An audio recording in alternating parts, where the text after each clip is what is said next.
სადავერით იცი? რაღაცა ხინკლებს ხედავ. ბერლინში, ქართულ რესტორანში. ხო, აი ეს ხინკლები. პირველი ქართული fast food-ია.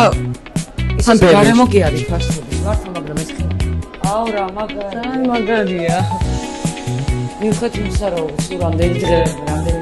მოგვინდა ქართული. მესამე დღეა ნარიკო. მაგარია. აი სულ 3 დღე როა თბილისიდან გამოსული ხარ და მაინც ხინკალი რო გეძახის და უცებ და დაგვიძახა თან და რა მაგარ ადგილას მოვედით. ზა. ელარჯია? აუ ხალხა ელარჯი და ტიპის არომატია, ისეთი გეგონება გებჟარია შტამ. გებჟარია გეგონება. გებჟარია. მეგრეა შეფი. A few moments later.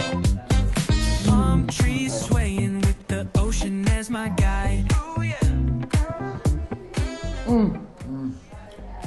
საერთოდ სოფოსია? ჩემი არის ხორცი. მე ხორცს არ ვჭამ, მაგრამ ის სოფოს ხინკალია და თავანაც შემიძლია თქვა, რომ პირველად ჭამ ასეთ გემრიელს ხინკალი. დედას გეფიცები სოფოს ხინკალი. რთულია, მოამზადო ხინკალი სოფოსგან, ზოგადად რთულია. და თან ბერლინში ხინკალთან ურთიერთობა და ბერლინში რომ ესეთ სოკოს ხინკალს ჭამს. კიდევ გინდა ბერლინში. ბურგერსველად ხალხო. გავსინჯორა უკნა.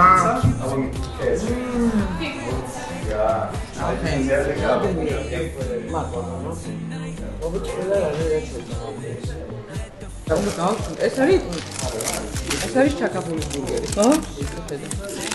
აუ ისეთი არომატია ხალხო. არის ყველაფერი.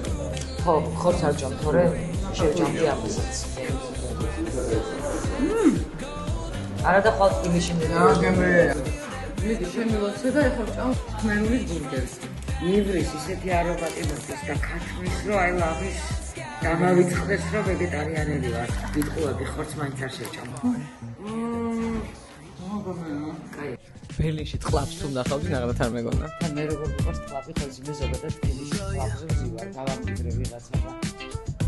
ხო და ზოგადად ანუ რასაც მივაქციე ყურადღება ისეთი პროდუქტებია აქ რომ აი ყველა ქართულს რო ენატრება და არა მარტივად მისაღწევი რო არის და აქ არის ყველაფერი აღიძე და ყლაპი და ჩურჩხელა და ბორჯომი და რა ვიცი ეს ჩურჩხელა აი უბრალოდ თქვი მე და ყლაპის დამოკიდებულება და სად დამხვდა ყლაპი მარტო ყლაპს ჭამს მეტი არაფერს მარტო ბერლინში ყლაპი და ყველაზე დიდი სიგიჟე იცი არის რომ სოფლიოში პირველია დარწმუნებული ვარ პირველია ქართული fast food ხო? გადაამოწმოს და ქართული fast food.